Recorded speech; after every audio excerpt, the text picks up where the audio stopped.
ಸಚಿವ ಸಿಎಸ್ ಪುಟ್ಟರಾಜು ಮನೆ ಮೇಲೆ ಐಟಿ ದಾಳಿ ವಿಚಾರಕ್ಕೆ ಸಂಬಂಧಪಟ್ಟಂತೆ ಚಿನಕುರಳಿ ಗ್ರಾಮದಲ್ಲಿರುವಂತಹ ಸಚಿವರ ನಿವಾಸದಲ್ಲಿ ಈಗ ಐಟಿ ಅಧಿಕಾರಿಗಳು ಕಳೆದ 3 ಗಂಟೆಯಿಂದಲೂ ಕೂಡ ದಾಖಲೆಗಳ ಪರಿಶೀಲನೆಯಲ್ಲಿ ತೊಡಗಿದ್ದಾರೆ.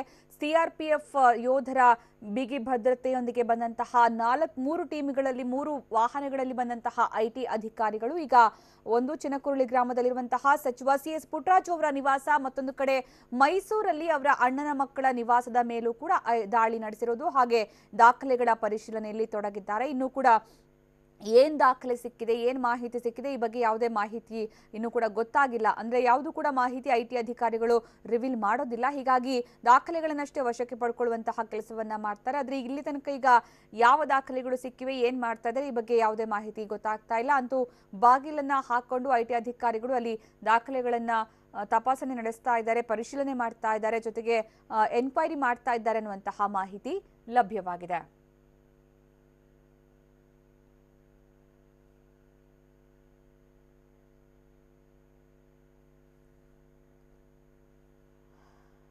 ನಾವೀಗ ನೋಡ್ತಾ ಇದ್ದೀವಿ, ಒಂದು ಕಡೆ ಯಾವ ರೀತಿ ಕಂಡು ಬರ್ತಾ ಇದೆ ಐಟಿ ದಾಳಿಯ ಸಂದರ್ಭದಲ್ಲಿ ನಿವಾಸಗಳು ಅನ್ನೋದನ್ನ ಕೂಡ ನಾವಿಲ್ಲಿ ಗಮನಿಸಬಹುದು. ಯಾಕಂದ್ರೆ ಮನೆ ಸುತ್ತಮುತ್ತ ಅಲ್ಲಿ ಸಿಬ್ಬಂದಿ ಸಿಆರ್ಪಿಎಫ್ ಯೋಧರು ಕಾಣಿಸ್ತಾ ಇದ್ದಾರೆ, ಸೆಕ್ಯೂರಿಟಿ ಕೊಟ್ಟಿರೋದು. ಮತ್ತೊಂದು ಕಡೆಗೆ ನಿವಾಸದ ಒಳಗಡೆ ಬಾಗಿಲು ಹಾಕೊಂಡು ಅಲ್ಲಿ ಬಾಗಿಲು ಅರ್ಧ ತೆಗೆಯುತ್ತೆ, ಐಟಿ ಅಧಿಕಾರಿಗಳು ಒಳಗಡೆ ಹೋಗ್ತಾರೆ, ಹೊರಗಡೆ ಬರ್ತಾರೆ. ನಂತರ ಮನೆಯ ಸದಸ್ಯರು ಹೊರಗಡೆ ಹೋಗ್ತಾರೆ, ಒಳಗಡೆ ಬರ್ತಾರೆ. ಮನೆ ಒಳಗಡೆ ಯಾರು ಬರ್ತಾರೋ ಅವ್ರನ್ನ ಪರಿಶೀಲಿಸಿ ಒಳಗಡೆ ಬಿಡಲಾಗತ್ತೆ. ಯಾರನ್ನು ಕೂಡ ಸುಲಭವಾಗಿ ಅಲ್ಲಿ ನಂಬೋದಿಲ್ಲ, ಜೊತೆಗೆ ಯಾರನ್ನು ಕೂಡ ಹೊರಗಡೆ ಹೋಗೋದಕ್ಕೂ ಅವಕಾಶವನ್ನ ಮಾಡಿಕೊಡೋದಿಲ್ಲ. ಏನೇ ಇದ್ರೂ ಕೂಡ ಮನೆಯ ಒಳಗಡೆ ಅಧಿಕಾರಿಗಳ ಸಮ್ಮುಖದಲ್ಲಿ ಮಾತನಾಡಬೇಕಾಗತ್ತೆ. ಯಾಕಂದ್ರೆ ಯಾವುದೇ ಪ್ರಭಾವ ಬಳಸುವಂತಹ ಒಂದು ವಿಚಾರವನ್ನ ಕೂಡ ಐಟಿ ಅಧಿಕಾರಿಗಳು ಒಪ್ಪೋದಿಲ್ಲ. ಅದರ ಜೊತೆಗೆ ತನಿಖೆಗೆ ಸಂಪೂರ್ಣವಾದಂತಹ ಸಹಕಾರವನ್ನ ಕೂಡ ಅವರು ಬಯಸ್ತಾರೆ. ಹೀಗಾಗಿ ಮನೆಯ ಯಾವ ಸದಸ್ಯರು ಕೂಡ ಅವರ ಅನುಮತಿ ಇಲ್ಲದೆ ಯಾವ ಕೆಲಸವನ್ನು ಕೂಡ ಮಾಡೋದಕ್ಕೆ ಸಾಧ್ಯ ಆಗೋದಿಲ್ಲ. ಅದೇ ರೀತಿ ಈಗ ಅಲ್ಲಿ ಪರಿಸ್ಥಿತಿ ಕಂಡು ಬಂದಿರೋದು. ಪುಟ್ಟರಾಜು ಅವರ ನಿವಾಸದಲ್ಲೂ ಕೂಡ ಸುತ್ತ ಸಿಆರ್ಪಿಎಫ್ ಯೋಧರಿರ್ತಾರೆ. ನಂತರ ಐಟಿ ಅಧಿಕಾರಿಗಳು ಮನೆಯ ಒಳಗಡೆ ಬಾಗಿಲು ಹಾಕೊಂಡು ದಾಖಲೆಗಳ ಪರಿಶೀಲನೆಯಲ್ಲಿ ತೊಡಗ್ತಿರ್ತಾರೆ. ಇನ್ನೊಂದು ಕಡೆ ಇತ್ತ ಮೈಸೂರು ನಿವಾಸದಲ್ಲೂ ಕೂಡ ಅದೇ ರೀತಿಯ ದೃಶ್ಯ ನಾವು ನೋಡ್ತಾ ಇದ್ದೀವಿ.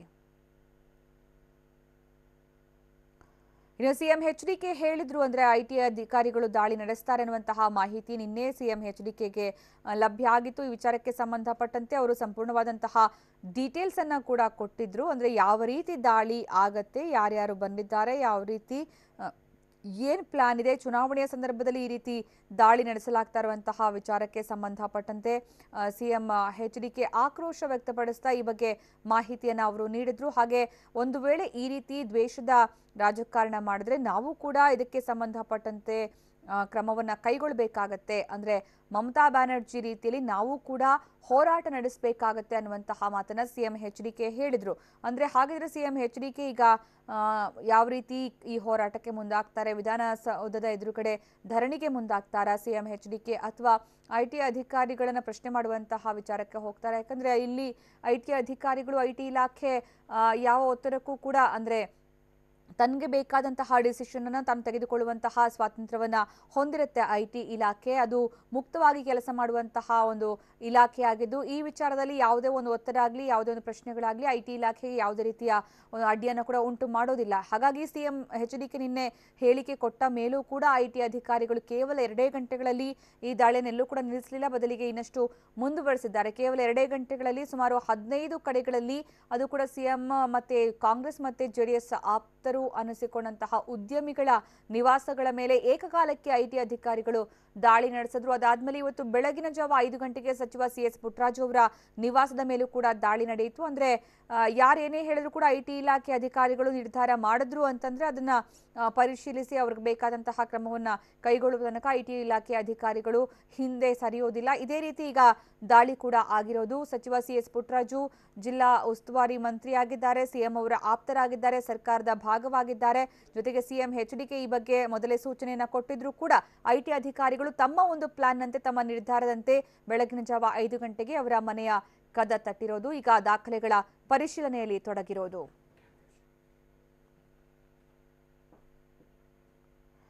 ಇನ್ನು ಈ ಬಗ್ಗೆ ಹೆಚ್ಚಿನ ಮಾಹಿತಿ ನೀಡೋದಕ್ಕೆ ನಮ್ಮ ಪ್ರತಿನಿಧಿ ರಾಮ್ ಈಗ ಮೈಸೂರಿಂದ ನಮ್ಮ ಜೊತೆಗೆ ನೇರ ಸಂಪರ್ಕದಲ್ಲಿದ್ದಾರೆ. ಮೈಸೂರಲ್ಲಿ ಯಾವ ರೀತಿ ಐಟಿ ದಾಳಿಯ ಬಿಸಿ ತಟ್ಟಿದೆ ಅನ್ನೋದ್ರ ಬಗ್ಗೆ ಅವರು ಮಾಹಿತಿಯನ್ನು ನೀಡ್ತಾರೆ. ಎಸ್ ರಾಮ್, ಈಗ ಮೈಸೂರಲ್ಲಿ ಸಚಿವ ಸಿ ಎಸ್ ಪುಟ್ಟರಾಜು ಅವರ ಅಣ್ಣನ ಮಕ್ಕಳ ನಿವಾಸದ ಸುತ್ತಮುತ್ತ ನಾವು ಸಿಆರ್ಪಿಎಫ್ ಯೋಧರನ್ನ ನೋಡ್ತಾ ಇದ್ದೀವಿ.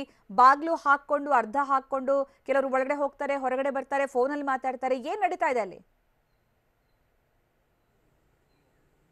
ಸುಕನ್ಯಾ, ಮೈಸೂರಿನ ವಿಜಯನಗರದ ಸಚಿವ ಪುಟ್ಟರಾಜು ಅವರ ಅಣ್ಣನ ಮಗ ಅಶೋಕ್ ಅವರ ಮನೆಯ ಮೇಲೆ ಐಟಿ ದಾಳಿ ಈಗಲೂ ಸಹ ಮುಂದುವರೆದಿದೆ. ನಾವೀಗ ಆ ಮನೆಯ ಬಳಿ ಇದ್ದೇವೆ, ನೀವು ನೋಡ್ತಾ ಇರಬಹುದು ಆ ಮನೆಯನ್ನ. ಸೊ ಇದೇ ಒಂದು ಮನೆಯ ಮೇಲೆ ಐಟಿ ದಾಳಿ ಆಗಿರುವಂತದ್ದು. ಬೆಳಗ್ಗೆ 5:30ಕ್ಕೆ ಆಗಮಿಸಿದಂತಹ ಐಟಿ ತಂಡ ಈಗಲೂ ಸಹ ದಾಖಲೆಗಳನ್ನ ಪರಿಶೀಲನೆ ಮಾಡುವಂತಹ ಕೆಲಸವನ್ನ ಮಾಡ್ತಾ ಇದೆ. ಸಾಮಾನ್ಯವಾಗಿ ಐಟಿ ದಾಳಿಗಳು ಆದಂತಹ ಸಂದರ್ಭದಲ್ಲಿ ಸ್ಥಳೀಯ ಪೊಲೀಸರ ಒಂದು ನೆರವನ್ನ ಪಡೆಯಲಾಗ್ತದೆ. ಆದ್ರೆ ಏನು ಸಿಎಂ ಕುಮಾರಸ್ವಾಮಿ ಹೇಳಿದ ನಿಟ್ಟಿನಲ್ಲಿ ನೀವು ನೋಡ್ತಾ ಇರುವಂತಹ ಏನು ಕೇಂದ್ರೀಯ ಕೈಗಾರಿಕಾ ಭದ್ರತಾ ಪಡೆಯ ಸಿಬ್ಬಂದಿ ಏನಿದ್ದಾರೆ ಅವರ ಒಂದು ಸಹಕಾರವನ್ನ ಪಡೆದುಕೊಂಡು ಐಟಿ ದಾಳಿಯನ್ನು ಮಾಡಲಾಗಿದೆ. ನೀವು ಮನೆಯ ಮುಂಭಾಗದಲ್ಲೇ ನೋಡ್ತಾ ಇರಬಹುದು ಆ ಭದ್ರತಾ ಸಿಬ್ಬಂದಿಯವನ್ನ, ಅವರು ಸಹ ಅಲ್ಲೇ ಇದ್ದಾರೆ. ಸೊ ಅವರ ಒಂದು ನೆರವನ್ನು ಪಡೆದುಕೊಂಡು ಒಟ್ಟು 2 ಕಾರುಗಳಲ್ಲಿ ಐಟಿ ತಂಡ ಆಗಮಿಸಿದೆ. ಒಂದರಲ್ಲಿ ಕೇಂದ್ರೀಯ ಭದ್ರತಾ ಕೈಗಾರಿಕಾ ಪಡೆಯವರು ಇದ್ರೆ, ಮತ್ತೊಂದರಲ್ಲಿ ಐಟಿ ಅಧಿಕಾರಿಗಳು ಇದ್ರು. ಸುಮಾರು 5:30ರಿಂದನೂ ಸಹ ಈ ಒಂದು ಪರಿಶೀಲನೆ ನಡೀತಾ ಇದೆ. ಅಷ್ಟೇ ಅಲ್ಲ, ಇಲ್ಲಿಗೆ ಏನು ಐಟಿ ಅಧಿಕಾರಿಗಳು ಬಂದಿದ್ದಾರೆ ಅವರಿಗೆ ಒಂದು ಬೆಳಗಿನ ಉಪಹಾರದ ವ್ಯವಸ್ಥೆಗಳಿಗೂ ಸಹ ಹೊರಗಿನಿಂದ ತಿಂಡಿ ತರುವಂತಹ ಕೆಲಸವಾಗಿದೆ. ಸೊ ನೀವು ನೋಡ್ತಾ ಇರಬಹುದು ಬಂದಂತಹ ಸಿಬ್ಬಂದಿಯಲ್ಲಿಗೆ ಅವರಿಗೆ ಉಪಹಾರವನ್ನ ಒಳಭಾಗಕ್ಕೆ ನೀಡಿದ್ರು. ಮತ್ತೆ ಈಗ ಏನಿರುವಂತಹ ಅವರು ಭದ್ರತಾ ಸಿಬ್ಬಂದಿ ಇದ್ದಾರೆ ಅವರು ಹೊರಭಾಗದಲ್ಲಿರೋದ್ರಿಂದಾಗಿ ಆ ತಿಂಡಿಯನ್ನು ಅವರಿಗೆ ನೀಡುವಂತಹ ಕೆಲಸವನ್ನ ಮಾಡ್ತಾ ಇದ್ದಾರೆ. ಹೀಗಾಗಿ ಮನೆಯ ಒಳಭಾಗ ಯಾರಿದ್ದಾರೆ ಮತ್ತೆ ಹೊರಗಿನಿಂದ ಬರುವವರು ಯಾರಿಗೂ ಸಹ ಪ್ರವೇಶವನ್ನ ನೀಡ್ತಾ ಇಲ್ಲ. ಕೇವಲ ಮನೆಯಲ್ಲಿದ್ದಂತಹ ಮಕ್ಕಳಿಗೆ ಶಾಲೆಗೆ ಹೋಗ್ಲಿಕ್ಕೆ ಮಾತ್ರ ಒಂದು ವಿನಾಯಿತಿಯನ್ನು ನೀಡಿದ್ದಾರೆ. ಹೀಗಾಗಿ ಮಕ್ಕಳು ಈಗಾಗಲೇ ಶಾಲೆಗೆ ಹೋಗಿದ್ದಾರೆ. ಅದನ್ನ ಹೊರತುಪಡಿಸಿದಂತೆ ಮನೆಯ ಒಳಭಾಗ ಇರುವಂತವರು ಯಾರಿಗೂ ಸಹ ಹೊರಗೆ ಬರಲಿಕ್ಕೆ ಅವಕಾಶವಿಲ್ಲ. ಹೊರಗೆ ಇರುವವರು ಒಳಗೆ ಹೋಗ್ಲಿಕ್ಕೆ ಅವಕಾಶವನ್ನು ಕೊಡಿಲ್ಲ. ಮತ್ತೆ ಮತ್ತೊಂದು ಪ್ರಮುಖವಾದ ಅಂಶ ಅಂತ ಹೇಳಿದ್ರೆ ಮನೆಯನ್ನ ಕೂಲಂಕುಷವಾಗಿ ಪರಿಶೀಲನೆ ನಡೆಸುವಂತ ಕೆಲಸವನ್ನ ಐಟಿ ಅವರು ಮಾಡ್ತಾ ಇದ್ದಾರೆ. ನೀವು ದೃಶ್ಯಗಳಲ್ಲಿ ನೋಡ್ತಾ ಇರಬಹುದು ಮನೆಯ ಮೇಲ್ಛಾವಣಿಗೂ ಸಹ ತೆರಳಿ ಐಟಿ ಸಿಬ್ಬಂದಿಗಳು ಅಲ್ಲಿ ಪರಿಶೀಲನೆ ನಡೆಸುವಂತ ಕೆಲಸವನ್ನ ಮಾಡಿದ್ರು. ಅದೇ ರೀತಿಯಾಗಿ ಮನೆಯ ಒಳಭಾಗಲೂ ಸಹ ಸಾಕಷ್ಟು ದಾಖಲೆಗಳನ್ನ ಪರಿಶೀಲನೆ ಮಾಡುವಂತ ಕೆಲಸವನ್ನ ಅಧಿಕಾರಿಗಳು ಮಾಡ್ತಾ ಇರೋ ಒಂದು ಮಾಹಿತಿ ಲಭ್ಯವಾಗಿದೆ. ಆದ್ರೆ ಈ ಒಂದು ಏನು ದಾಳಿ ಏನಿದೆ ಈ ದಾಳಿ ಎಷ್ಟುವರೆಗೂ ಮುಂದುವರಿಯುತ್ತದೆ ಮತ್ತೆ ಎಷ್ಟು ಗಂಟೆಗಳ ಕಾಲ ಒಂದು ದಾಳಿಯನ್ನು ನಡೆಸ್ತಾರೆ ಮತ್ತೆ ಪರಿಶೀಲನೆ ನಡೆಸ್ತಾರೆ, ಇದ್ರ ಬಗ್ಗೆ ಯಾವುದೇ ರೀತಿಯಂತ ಖಚಿತ ಮಾಹಿತಿ ಇನ್ನು ಲಭ್ಯವಾಗಿಲ್ಲ. ಸುಕನ್ಯಾ. ಓಕೆ ರಾಮ್, ಈಗ ಅಂದ್ರೆ ಮೈಸೂರಲ್ಲಿ 2 ನಿವಾಸಗಳ ಮೇಲೆ ಮಾತ್ರ ದಾಳಿ ನಡೆದಿರೋದಂತ ಅನ್ಸುತ್ತೆ. ಅವರಿಗೆ ಸಂಬಂಧಪಟ್ಟಂತಹ ಕಚೇರಿಗಳೇನಾದ್ರೂ ಮೈಸೂರಲ್ಲಿ ಇದೆಯಾ? ಮತ್ತೆ ಇನ್ನೂ ಏನಾದ್ರೂ ದಾಳಿ ನಡೆಸುವಂತಹ ಸೂಚನೆ ಏನಾದ್ರೂ ಇದೆಯಾ ಇವರಿಗೆ ಸಂಬಂಧಪಟ್ಟಂತೆ? ಸುಕನ್ಯಾ, ಸದ್ಯದ ಮಟ್ಟಿಗೆ ಆ ರೀತಿಯಂತ ಯಾವುದೇ ಮಾಹಿತಿ ಲಭ್ಯವಾಗಿಲ್ಲ. ಇಲ್ಲಿ ಇರುವಂತದ್ದು ಪುಟ್ಟರಾಜು ಅವರ ಅಣ್ಣನ ಮಗ ಅಶೋಕ್ ಅವರ ನಿವಾಸ. ಮೈಸೂರಿನ ವಿಜಯನಗರದಲ್ಲಿರುವಂತಹ ಈ ನಿವಾಸದ ಮೇಲೆ ಸದ್ಯಕ್ಕೆ ದಾಳಿ ನಡೆದಿದೆ ಮತ್ತು ಒಂದು ತಂಡ ಇಲ್ಲಿ ಆಗಮಿಸಿ ಪರಿಶೀಲನೆ ಮಾಡುವಂತಹ ಕೆಲಸವನ್ನ ಮಾಡ್ತಾ ಇದ್ದಾರೆ. ಇದಾದ ನಂತರ ಇಲ್ಲಿ ಪೂರಕವಾದಂತಹ ಯಾವುದೇ ದಾಖಲೆಗಳು ಲಭ್ಯವಾದರೆ ಅದಕ್ಕೆ ಸಂಬಂಧಪಟ್ಟಂತಹ ಒಂದು ತನಿಖೆಯನ್ನ ಮಾಡಲಿಕ್ಕೆ ಮತ್ತೆ ಆ ಒಂದು ಪರಿಶೀಲನೆ ನಡೆಸಲಿಕ್ಕೆ ಬೇರೆ ಬೇರೆ ಕಡೆಗೆ ತೆರಳುವಂತಹ ಒಂದು ಸಾಧ್ಯತೆ ಇದೆ. ಆದ್ರೆ ಸದ್ಯದ ಮಟ್ಟಿಗೆ ಅವರು ಬೆಳಗಿನಿಂದಲೂ ಸಹ ದಾಖಲೆಗಳನ್ನ ಪರಿಶೀಲನೆ ಮಾಡುವಂತಹ ಕೆಲಸವನ್ನ ಮಾಡ್ತಾ ಇದ್ದಾರೆ. ಈಗಷ್ಟೇ ಏನು ಉಪಹಾರವನ್ನ